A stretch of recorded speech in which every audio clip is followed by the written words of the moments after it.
మీరు ఇంజనీరింగ్ చేశారా? జాబ్స్ కోసం సెర్చ్ చేస్తున్నారా? 3600 మందికి పైగా స్టూడెంట్స్ కి జాబ్స్ వచ్చేలా చేసిన code Gyan 100 days software course లో జాయిన్ అవ్వండి. మీ కెరియర్ ని బిల్డ్ చేసుకోండి. నమస్కారం డాక్టర్ షియాచి అనంతకృష్ణ స్వామి గారు. నమస్కారం అండి. సార్, చాలా మంది క్లాసెస్ ఎప్పుడెప్పుడు ఎక్కడెక్కడ ఉండే అవకాశం ఉంటుందని చెప్పేసి అడుగుతున్నారు. సో ఫస్ట్ అది అనుకున్న తర్వాత కంటెంట్లోకి వెళ్దామండి. క్లాసెస్ ఎప్పుడెప్పుడు ఎక్కడెక్కడ ఉండే అవకాశం ఉంటుంది? మనకి 2025 అండి. 2025లో 20 ఏప్రిల్ వచ్చి హైదరాబాద్, 27 ఏప్రిల్ వచ్చి బెంగళూరు అండి, 4 మే వచ్చి తిరుపతి, 11 మే వచ్చి విజయవాడ. ఇవే కాకుండా మనకి ఇప్పుడు ఈ 6 తారీఖు ఏప్రిల్ వచ్చి మనకి స్పెషల్ క్లాస్ ఉంది. ఇది ఎందుకు చెప్తున్నానంటే, స్పెషల్ క్లాస్ అటెండ్ చేయగలిగితే మీరు మనకి 20, 21, 22 మే గోవా సెషన్ క్లాస్ 3 రోజుల క్లాస్ ఉంది. గోవా క్లాస్. ఈ స్పెషల్ క్లాస్ 6 ఏప్రిల్ కనుక మీరు అటెండ్ చేయగలిగితే మీరు సెషన్ క్లాస్కి అటెండ్ చేయడానికి మీరు అర్హులు అవుతారు. ఎందుకంటే లాస్ట్ టైం కూడా మనం గోవాలో ఎక్సలెంట్ క్లాస్ చెప్పుకున్నాం. ఆ సెషన్ క్లాస్ అనేది అద్భుతమైన క్లాస్.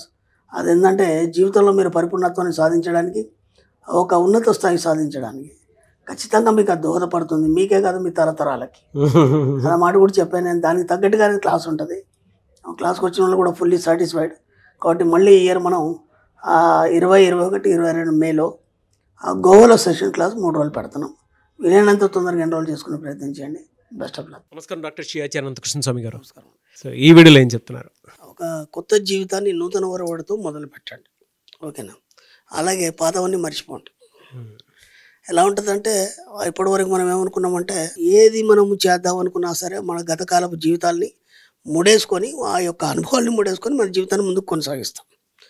కానీ ఇప్పటివరకు చేసింది అదే కాబట్టి ఒక్కసారి వాటన్నిటి మర్చిపోయి కొత్తగా జీవితాన్ని మొదలు పెడితే అది ఎలా ఉంటుంది, అది డబ్బు సంపద ఐశ్వర్యంతో కూడి ఉంటే ఎలా ఉంటుంది అనే దాని మీద మనం ఫోకస్ చేసినప్పుడు అది పనిచేయడం అనేది మొదలవుతుంది. లేకపోతే ఏమవుతుందంటే, ఇదే జీవితం ఇలాగే కొనసాగుతుంది. మన సబ్జెక్ట్కి వచ్చేసరికి ఏంటంటే, మనం డబ్బు సంపద ఐశ్వర్యం అనుకున్నాం కాబట్టి మన సబ్జెక్టులో అది మాత్రమే ఉంటుంది, ఇంకా వేరే ఏమి ఉండదు. దానికి సంబంధించి ఏం చెప్తున్నానంటే, ముందు ఒక నిర్ణయానికి రండి. మీరు ఏం నిర్ణయం? ఇక నుంచి నేను నా జీవితాన్ని కొత్తగా తీర్చిదిద్దాల్చుకున్నాను అన్నప్పుడు ఏమవుతుందంటే, ఇప్పటివరకు మీ పాతని మర్చిపోవాలని చెప్తున్నాడు. మన సబ్జెక్టులో ఎలా ఉంటుందంటే, నేనే జరిగింది కూడా మర్చిపోవాలి మనం. అలా మర్చిపోయినప్పుడు మనం కొత్తగా మనం ఆలోచించామని మొదలవుతుంది. ఎందుకంటే నిన్న జరిగిందంతా నీకు సంబంధం లేదు, అయిపోయింది. ఇంకోసారి అలాగే జరగదు. ఏదైనా కానీ రాబోయేదేందో నీకు తెలియదు. కాబట్టి ఎప్పుడైనా మన సబ్జెక్ట్లో ప్రజెంట్లో జీవిస్తాం. ఇప్పుడు ఇలా మాట్లాడుతున్నాం, ఇది కరెక్ట్, ఇది నిజమైంది. దీని తర్వాత నేను ఎటు వెళ్తాను, మీరు ఎటు వెళ్తారో, మీకు ఏ షెడ్యూల్ ఉందో మీకు తెలియదు. ఎందుకంటే మీ షెడ్యూల్ అంతా వేరే వాళ్ళు డిసైడ్ చేస్తారు. నా షెడ్యూల్ కూడా వేరే వాళ్ళు డిసైడ్ చేస్తారు. కాబట్టి గతం కానీ లేదంటే భవిష్యత్తు కానీ దీంతో సంబంధం లేదు మనకి. ఇప్పుడు ఒకవేళ కనుక కొత్త నూతన వరవడితో మీరు జీవితాన్ని మొదలు పెట్టాలనుకున్నప్పుడు అది ఎలా ఉండాలి, ఒక డిజైన్ ఇవ్వండి. దానికి ఎలాంటి డిజైన్ ఇవ్వాలి? మనం డబ్బు సంపద ఐశ్వర్యం అనుకున్నాం. ఇప్పుడు డబ్బు సంపద ఐశ్వర్యం అని అనుకున్నప్పుడు మనం చాలా వదిలిపెట్టాల్సి ఉంటుంది. ఇప్పుడు మన సబ్జెక్ట్లో ఏముంటుందంటే, ముఖ్యంగా ఒకటి కావాలనుకున్నప్పుడు వదిలిపెట్టాలి. వదిలిపెడితే కానీ మనం కొత్తదాన్ని మనం సాధించలేము. ఎందుకంటే పాత నీరు పోతే కానీ కొత్త నీరు రాదు, అవునా కదా? లేకపోతే మురిగిపోతుంది. ఇప్పటిదాకా మన జీవితాలు అలాగే అయిపోయినాయి. ఎక్కడ కూడా ఫ్రెష్గా లేవు. ఆందోళనతోని, లేకపోతే అప్పులతోని, లేదంటే ఆర్థిక ఇబ్బందులతోని, ఏదో రకంగా మీరు ఏదైనా ఒకదానితో మీరు సఫర్ అవుతుంది. కాబట్టి దాన్ని మొత్తం తీసేయాలన్నప్పుడు ఖచ్చితంగా మీరు ఒక నిర్ణయం తీసుకోవాలి. నిర్ణయం తీసుకొని ఆ నిర్ణయాన్ని ముందు ఒక ప్రణాళిక వేసుకొని అమలు చేయాలి. ఊరికే ఇట్లా నిర్ణయం తీసుకుంటే కాదు. అది ఎలా చేయాలి, ఎందుకు చేయాలి, అది మీకు ఎంతవరకు అవసరం. ఓకేనా? ఇప్పుడు ఫస్ట్ మనం పాయింట్ ఏం చెప్పినామంటే, పాతయాన్ని మర్చిపోవాలన్న. అవును. పాతయాన్ని మర్చిపోవాలన్నప్పుడు మీ గత జీవిత అనుభవాలు ఏమున్నా సరే వాటితో నువ్వు ఎందుకు మర్చిపోవాలంటే, వాటితో నువ్వు ఇంతవరకు ఏమీ సాధించలేదు. ఒక సామాన్యమైన జీవితమే గడుపుతున్నావు. కొత్తగా నువ్వు జీవితాన్ని ఉద్ధరించింది లేదు, కొత్తగా ఉన్నతంగా నువ్వు జీవించింది లేదు. కాబట్టి వాటిని మర్చిపోవాలి. లేకపోతే ఏమవుతుందంటే, ఈ కొత్త జీవితంలో అవి తగులుకుంటే వీటిని డిస్టర్బ్ చేస్తాయి మళ్ళీ. అవును. అందుకని అవి మర్చిపోవాలని చెప్తున్నారు. అర్థమైందా? సబ్జెక్టులు ఏంటంటే పాత వాటిని అన్నీ మర్చిపోవాలి. ఎక్కడ కూడా దీంట్లో రానివ్వద్దు. దీంట్లో ఏమేమి ఉంటాయి మనకి? జాలి, కరుణ, దయ, ప్రేమ, ఇవన్నీ ఉంటాయి మనకి. మన సబ్జెక్టులో అవి లేవు. ఇప్పుడు ఏమైపోద్ది, ఇవి లేకుండా ఒక మనిషి ఎలా జీవించగలడు? ఒక క్లయింట్ వచ్చింది, మన క్లాస్కి వచ్చింది. ఆవిడ నేను క్లాస్ మొత్తం వినింది తర్వాత పర్సనల్గా అపాయింట్మెంట్కి వచ్చింది. నేను ఒక ఆశ్రమాన్ని నిర్వహిస్తున్నాను. ఓకేనా? ఆ child and old age home నిర్వహిస్తున్నాను. మీరన్నారు జాలి, కరుణ, దయ, ప్రేమ అవన్నీ ఉండద్దు అన్నారు. అవన్నీ ఉంటే నేను వాళ్ళని చక్కగా చూసుకోగలుగుతాను. అంది. ఇప్పుడు మీరు ఉండొద్దు అన్నారు. ఇప్పుడు నేను ఇటు ఉండాలన్నా అటు ఉండాలన్నా అని అడిగి. ఎందుకంటే ఆ జాలీకరణ దయ ఉంది కాబట్టి అవి పెట్టుకుందామే. ఓకేనా? కానీ ఇక్కడ విచిత్రం ఏంటంటే, చిన్న ఎగ్జాంపుల్ చెప్తాను. ఇప్పుడు ఇంజెక్షన్ ఇస్తే నొప్పి అవుతుంది అని నీకు జాలికరణ అయింది అనుకో, నువ్వు ఇంజెక్షన్ ఇవ్వలేవు. అర్థమైందా? ఇంజెక్షన్ ఇవ్వాలంటే నీకు అవన్నీ ఉండొద్దు. అక్కడ నీ బాధ్యత మాత్రం వహించాలి. ఇప్పుడు మీ ఆశ్రమంలో ఎందరో వృద్ధులు ఉన్నారు, వాళ్ళకి మెడిసిన్స్ ఇవ్వాలి, ఇంజెక్షన్స్ ఇవ్వాలి, అన్నీ చేయాలి కదా. చేయలేనప్పుడు నువ్వు ఎలా చేయాలి? వాళ్ళు తట్టుకోలేరు. తట్టుకోకుండా నువ్వు ఇంజెక్ట్ చేయాలి. ఇప్పుడు నువ్వు జాలికరణ దయ అంటే నువ్వు ఇంజెక్షన్ చేయలేవు కదా.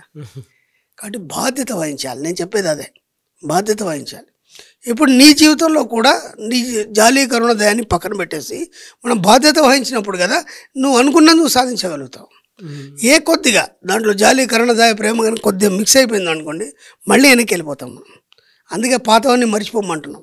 పాత ఇవన్నీ మనకి ఎలా నాటుకుపోయామంటే మన సబ్కాన్షియస్ మైండ్లో పాయింట్ టు పాయింట్ నాటుకుపోయినాయి. ఏ చిన్నది కూడా ప్రతిదానికి కూడా మనం ఇంటి గురించి కానీ, పిల్లల గురించి కానీ, భార్య గురించి కానీ, బంధువుల గురించి కానీ ఇవన్నీ ఆలోచిస్తున్నాం. ఇక్కడ మనం ఇవన్నీ వదులుకోవాలన్నప్పుడు ఏంటంటే ఈ సమస్యలు ఏవైతున్నాయో, ఇప్పుడు ఒక ఫ్రెండ్ వచ్చాడు, నీకు ఏదో సమస్య అయిపోయాడు, దాంతో నీకు సంబంధం లేదు, నువ్వు వింటే వాడు చెప్తాడు, నువ్వు వినలేదనుకొని మళ్ళీ చెప్తాడు వాడు, వినలేదనుకో మళ్ళీ చెప్పాడు. కాబట్టి నువ్వు వింటేని చెప్తాడు వాడు. కాబట్టి నువ్వు వినడం ఆపేసావు అనుకుని అవి చెప్పాడు. అది చెప్పడం వల్ల వినడం వల్ల ఏమవుతుందంటే నువ్వు అనుకున్న లక్ష్యానికి అది అడ్డుపడుతుంది. అర్థమవుతుందా లేదా? కాబట్టి మీ ఫ్రెండ్ కావచ్చు, మీ బంధువులు కావచ్చు, ఎవరైనా కావచ్చు, వాళ్ళ సమస్యలు మీ సమస్యలుగా భావించకండి. ఎందుకంటే ఎవరి సమస్యలు వాళ్ళవే. వాళ్ళకు ఒక బాధ కలుగుతుంది, ఒక దెబ్బ కాలికి దెబ్బ తగిలింది, ఆ పెయిన్ వాళ్ళే భరించాలి తప్ప నువ్వు భరించలేవు కదా. అవును, సానుభూతి మాత్రం చూపగలుగుతావు. ఆ సానుభూతి కూడా అక్కర్లేదు మనకి. ఎందుకంటే సానుభూతి జాలిలో ఏటివాడు ఎదగడు, లేదా వాళ్ళు మనం మీద చూస్తే మనం ఎదగం.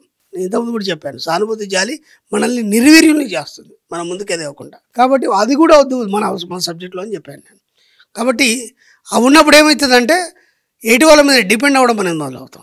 అవి లేవనుకోండి, నీకు నువ్వు ఆలోచించుకోవడం మొదలు. ఇప్పుడు మీరు ఒక పేషెంట్ ఉన్నారండి, మీరు ఒక రూమ్లో ఉన్నారు, ఓకేనా, మీకు అందరు సేవ చేసే వాళ్ళు ఉన్నారు, ఓకేనా, ఏదో పని మీద అందరూ బయట పోయినారు, మీకు నీళ్ళు అవసరం ఉన్నాయి, నీళ్ళు అవసరం ఉంటే పిలిస్తే వాళ్ళు ఎవరో తెచ్చిస్తారు, మీకు అందుబాటులో లేరు, మీకు విపరీతం దాహం వేస్తుంది, వాళ్ళు వచ్చేదాకా మీరు వెయిట్ చేయలేరు, ఏదో మెల్లిగా వెళ్ళి తీసుకొని తాగుతారా లేదా మీరు? అవునా కదా? ఇప్పుడు ఏమైపోయింది, మీరు చేయగలరు, మీరు అన్నీ చేయగలరు, తప్పని పరిస్థితిలో మీకు అందరు చేసేవాళ్ళు ఉన్నారు కాబట్టి మీరు ఆగిపోయినారు. అర్థమైందా? ఆ సానుభూతి జాలి ఏం చేస్తుంది అంటే మిమ్మల్ని నిర్వీర్యం చేసి కూర్చోబెడుతుంది.